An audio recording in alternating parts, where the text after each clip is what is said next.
Hi, I'm Martin Harris, and I have another Star Wars build for you. So this is a scene from Rogue One. Rogue One being the latest Star Wars movie. And when we watched it, and they named the transport ship that they tried to infiltrate Scarif on as Rogue One, I knew I had to attempt to build the ship. So we did.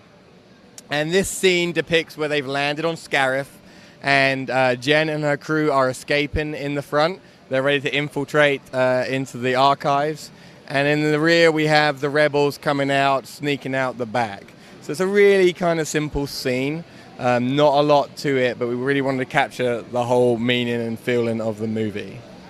Yeah, and I think it turned out great. And I like what's your technique here for the landscaping? It looks very kind of interesting there. Yeah, that's called the I don't care technique. But actually, so again, we always play Star Wars Battlefront to figure out what things look like.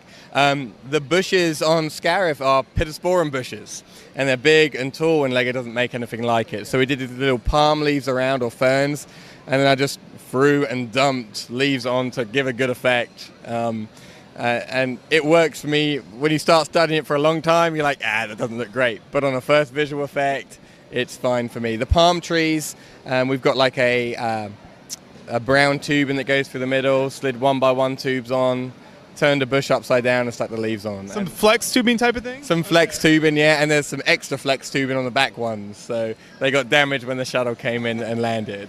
There you go, perfect. And if you can talk a little bit more about the ship itself then and kind of how this all came together? Yeah, so the ship, about a week of building.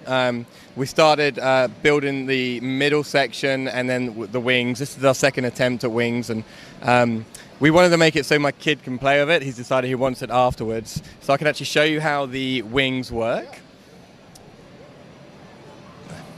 So it's a pretty solid ship. So as it takes off, first of all, we've got the front landing bit can go up.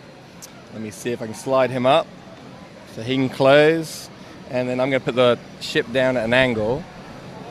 And hopefully the legs don't break. And the wings gradually, slowly will move. And they will go all the way down. But I'm not going to put them all the way down because I've got to get them all the way up again.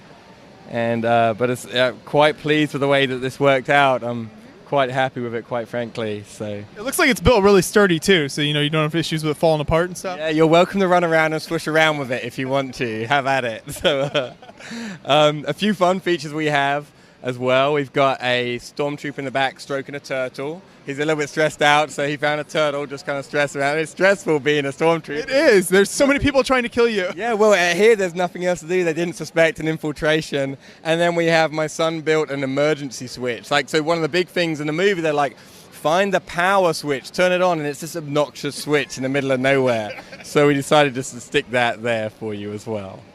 But there you go. That's great. Yeah, I really like the way you did that. And then is this just kind of tan plates for the most landscaping there? Tan plates, really simple, on like 48 base plates. It was really pleasing to do a quick bit of landscape. That was very nice. And there's some extra cargo plates there we got from one of the vendors. I think it was Modern Brick Warfare, or little cargo boxes, I should say. So, yeah. Yeah, well, very cool. Thanks for sharing with us. I appreciate it. No worries. Thank you. Cheers.